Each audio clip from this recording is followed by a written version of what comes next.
Hello welcome दोस्तों, स्वागत करता हूँ फिर से आप सबको आपके अपने इस चैनल में। तो गाइस जिस वीडियो के अंदर डिटेल्स में डिस्कस करेंगे बिटकॉइन के बारे में, साथ ही हम यहाँ पर डिटेल्स में बात करेंगे कुछ जैसे ऑल्ट कॉइन्स के बारे में। एंड यहाँ पर डिटेल्स में डिस्कस करेंगे कि एक्जैक्टली बीटीसी एंड बाकी ऑल्ट्स के प्राइस के अंदर क्या मूवमेंट हमें देखने को मिलेगा। और इस टाइम पे अगर आप किसी भी ऑल्ट के अंदर एंट्री लेने का सोच रहे हो तो क्या आप इस टाइम पे आप एंट्री ले सकते हो या नहीं, तो उसके ऊपर भी पूरा डिटेल्स में इस वीडियो के अंदर डिस्कस करने की कोशिश करेंगे। एंड जानेंगे कि नेक्स्ट हमें मार्केट के अंदर क्या मूवमेंट देखने को मिलेगा। तो ये सब चीज़ों को पूरा डिटेल्स में अगर आपको जानना है तो फिर आप इस वीडियो को बिना स्किप के पूरा एंड तक जरूर से देख लेना। बाकी अब इस टाइम पे अगर आप देखोगे तो यहाँ पर कुछ ऐसे ऑल्ट्स है जिन ऑल्ट्स के प्राइस के अंदर हमें एक अच्छा सा ड्रॉप डाउन देखने को मिला। And there are few alt coins जहां पर हमें जो है प्राइस के अंदर एक अच्छा सा ड्रॉप डाउन भी देखने को मिला है। तो यहाँ पर डिटेल्स में डिस्कस करेंगे कि नेक्स्ट हमें मार्केट के अंदर क्या मूवमेंट देखने को मिलेगा। तो इसके लिए वीडियो को बिना स्किप के पूरा एंड तक जरूर से देखना। एंड जो भी आपका क्वेरीज होगा, अगर आपको किसी भी कॉइन के ऊपर डिटेल्स में जानकारी चाहिए तो फिर मुझे कॉमेंट सेक्शन के अंदर जरूर से बता देना, ताकि मैं नेक्स्ट वीडियो के अंदर आपका जो भी क्वेरी है उस क्वेरी के ऊपर भी आंसर करने की कोशिश करूंगा। ठीक है, तो फर्स्ट ऑफ ऑल यहाँ पर हम बात कर लेते हैं फ्लोकी के बारे में। ठीक है, तो फ्लोकी अगर आप देखोगे तो इस टाइम पे फ्लोकी के प्राइस के अंदर हमें अचानक से एक कैंडल यहाँ पर देखने को मिला, जो कि एक काइंड ऑफ आप मैनिपुलेशन इस कैंडल को बोल सकते हो।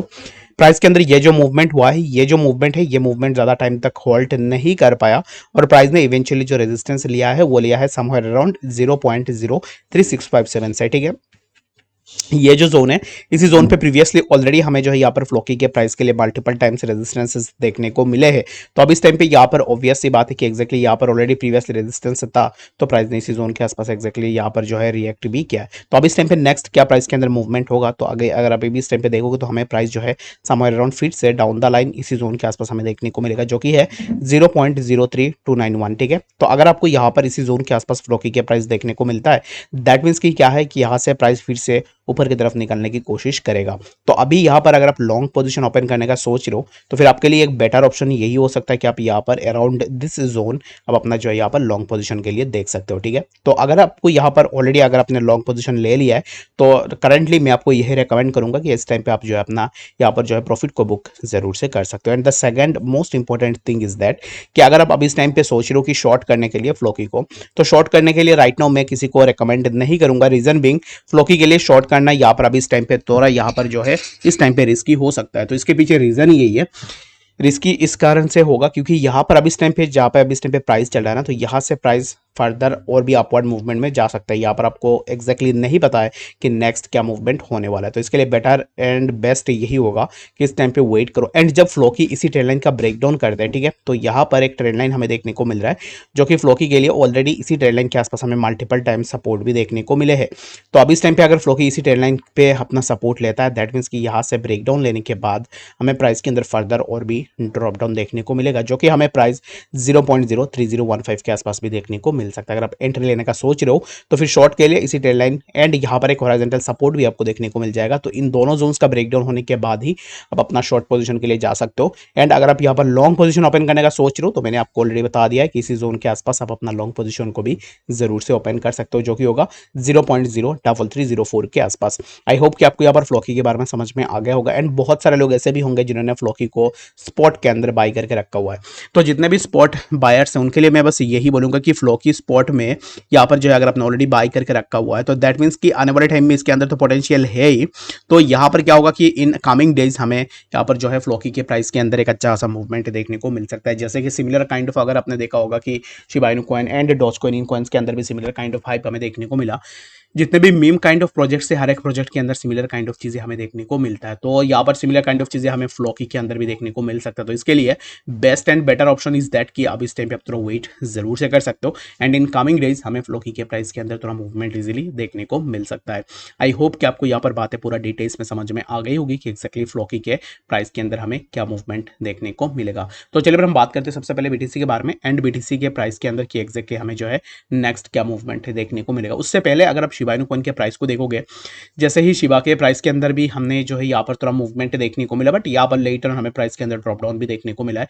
तो Shiba is having the potential to show some kind of upward movements, but यहाँ पर शिबा के लिए ना बहुत सारे ऑब्स्टिकल्स है, जो कि सबसे पहले हमें यहाँ पर इसी जोन का ब्रेकआउट लेना पड़ेगा, जो कि है 0.008903 एंड लेटर हमें यहाँ से प्राइस के अंदर थोड़ा और भी मूवमेंट देखने को मिल सकता है। तो राइट नाउ मेरे हिसाब से आपको थोड़ा वेट एंड वॉच करनी है। एंड शिबा के लिए बेस्ट यही ऑप्शन रहेगा कि इस टाइम पे अगर आप अपना बाइंग बाइंग बनाना चाह रहे हो, अगर आपने ऑलरेडी बाइंग बना ली है तो प्रॉफिट है तो फिर प्रॉफिट को बुक कर सकते हो, या तो अभी इस टाइम पे आप जो है थोड़ा वेट जरूर से कर सकते हो, क्योंकि यहाँ पर जितने भी मीम प्रोजेक्ट्स है आपने देखा होगा कि हर एक मीम के प्राइस के अंदर हमें जो है सिमिलर काइंड ऑफ मूवमेंट देखने को मिला है।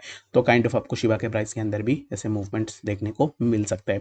तो बात करते हैं यहाँ पर बीटीसी के बारे में कि एक्जैक्टली बीटीसी में हमें नेक्स्ट क्या मूवमेंट देखने को मिलेगा। बीटीसी इस टाइम पे अगर आप देखो तो बीटीसी के प्राइस चल रहा है 27,1229 के आसपास, ठीक है। एंड बीटीसी ने यहाँ पर जो हाई लगाया था समवेयर अराउंड 27,387 के आसपास बीटीसी के प्राइस हमें देखने को मिला। एंड यहाँ पर प्राइस के लिए अगर आप देखोगे ना तो बीटीसी के लिए यहाँ पर एक मैनिपुलेशन कैंडल हमें देखने को मिला, जो कि यहाँ पर प्राइस ने एक वीक बनाया। ये जो वीक है यहाँ पर एक वीक हमें देखने को मिला, लेटर ऑन यहाँ पर ग्रेजुअली हमें बीटीसी के प्राइस के अंदर ड्रॉप डाउन देखने को मिला। तो अभी इस टाइम पे अगर बीटीसी नीचे आ रहा है दैट मीन्स कि बीटीसी के लिए सबसे इंपॉर्टेंट होगा 26,996 ये जो जोन है, इसी जोन को सस्टेन करना। अगर बीटीसी इसी जोन को सस्टेन कर लेता है वेल एंड गुड, हमें यहाँ से प्राइस के अंदर कुछ इस तरीके का मूवमेंट देखने को मिल सकता है। अगर बीटीसी बियॉन्ड दिस लेवल जाता है, यानी कि बीटीसी अगर इसी जोन का ब्रेक डाउन कर देता है, तो हमें यहाँ से प्राइस के अंदर फर्दर और भी ड्रॉप डाउन देखने को मिल सकता है, जो कि हमें प्राइस 26,610 एंड लेटर हमें प्राइस जो है यहाँ पर 26,186 के आसपास भी देखने को मिल सकता है। आई होप सो कि आपको यहाँ पर बीटीसी के बारे में डिटेल्स में समझ में आ गया होगा कि एक्जैक्टली बीटीसी के प्राइस के अंदर क्या मूवमेंट हमें देखने को मिल सकता है। अगर आप इस टाइम पे एंट्री लेने का सोच रहे हो या फिर अगर आपने ऑलरेडी एंट्री ले लिया है तो इस टाइम पे आप थोड़ा वेट जरूर से कर सकते हो, ठीक है। तो बाकी यहाँ पर बीटीसी के लिए ना बस यही बोलूंगा कि अगर आप लॉन्ग करना चाह रहे हो, जैसे कि बहुत सारे लोग बीटीसी के अंदर लॉन्ग शॉट अपना पोजीशन ओपन करते हैं, तो बीटीसी के लिए लॉन्ग के लिए ना बस यही बोलूंगा कि एक्जैक्टली आपको जो है यहाँ पर इसी जोन का ब्रेकआउट का वेट करनी है। अगर नेक्स्ट आवर की कैंडल अबव दिस जोन अगर ओपन होता है, लेट सपोज की प्राइस यहाँ से इसी जोन के आसपास गया, उसके बाद 27,200 के अबव यहाँ पर प्राइस ने अपना क्लोजिंग दे दी, और उसके बाद यहाँ पर फिर से आपको जो है यहाँ पर और एक ग्रीन कैंडल देखने को मिला, दैट मीन्स क्या होगा कि यहाँ से एक इंडिकेशन मिलेगा कि प्राइस यहाँ से हमें इसी जोन पे 27,460 एंड लेटर हमें प्राइस के अंदर और भी थोड़ा मूवमेंट देखने को मिल सकता है। तो चलिए पर हम बात करते हैं सबसे पहले यहाँ पर इथेरियम के बारे में कि एक्जैक्टली इथेरियम के प्राइस के अंदर क्या मूवमेंट हमें देखने को मिल सकता है। इथेरियम में भी अगर आप देखो तो इथेरियम के अंदर भी सिमिलर काइंड ऑफ चीजें हमें देखने को मिल रहा है, जो कि अभी इस टाइम पे इथेरियम के प्राइस यहाँ पर मूव कर रहा है समवेयर अराउंड 1839 के आसपास। एंड यहाँ से इथेरियम के प्राइस हमें 1835 यहाँ तक हमें देखने को मिल सकता है, ठीक है। तो 1835 यानी कि हमें इथेरियम के प्राइस इस टाइम पे, जैसे कि यहाँ पर ये जो जोन है, इसी जोन पे हमें इथेरियम के प्राइस देखने को मिल सकता है, जो कि 1832 में यहाँ पर इथेरियम के लिए एक सपोर्ट भी हमें देखने को मिलेगा, जो कि यहाँ पर मैंने ऑलरेडी ना मल्टीपल टाइम्स आप लोगों के साथ डिस्कस भी करके रखा हुआ है कि एक्जैक्टली इथेरियम के प्राइस के अंदर क्या मूवमेंट हो सकता है इन कमिंग डेज। तो सिमिलर काइंड ऑफ मूवमेंट हमें इथेरियम में देखने को मिल रहा है, जो कि 1835 के आसपास इथेरियम अपना सपोर्ट ले सकता है। And after taking support over that zone हमें इथेरियम के प्राइस के अंदर कुछ इस तरीके का मूवमेंट जो है देखने को मिलेगा, जो कि हमें प्राइस 1873 एंड लेटर हमें प्राइस के अंदर फर्दर और भी थोड़ा मूवमेंट्स देखने को मिल सकते हैं। आई होप सो कि आपको यहाँ पर डिटेल्स में समझ में आ गया होगा कि एक्जैक्टली इथेरियम के प्राइस के अंदर क्या मूवमेंट हमें देखने को मिल सकता है। और इस टाइम पे अगर आप यहाँ पर इथेरियम में एंट्री लेने का सोच रहे हो तो राइट नाउ थोड़ा वेट जरूर से कर सकते हो। अब इस टाइम पे मार्केट एक ऐसे कंडीशन के अंदर है जहाँ पर आपको थोड़ा वेट ही करना पड़ेगा, क्योंकि यहाँ पर इस टाइम पे कोई भी किसी भी कॉइन के अंदर एंट्री ले रहे हो तो फिर विद टाइट स्टॉप लॉस आपको लगाना पड़ेगा। अदरवाइज इस टाइम पे अगर आप ज्यादा लिवरेज के साथ ट्रेड करोगे तो फिर लिक्विडेट होने के चांसेस भी बहुत ज़्यादा हो जाएगा, ठीक है। क्योंकि बीटीसी अब इस टाइम पे थोड़ा बहुत करेक्शन ले सकता है, और ये जो करेक्शन होगा इस करेक्शन में प्राइस के अंदर हमें फर्दर और भी ड्रॉप डाउन देखने को मिल सकता है। आई होप कि आपको यहाँ पर BTC, Floki and Shiba Inu coin के बारे में डिटेल्स में समझ में आ गया होगा। कोई भी डाउट या कंफ्यूजन होगा कमेंट सेक्शन के अंदर भी मुझे जरूर से बता सकते हो। मिलते हैं नेक्स्ट अपडेट्स के साथ, तब तक के लिए गुड बाय।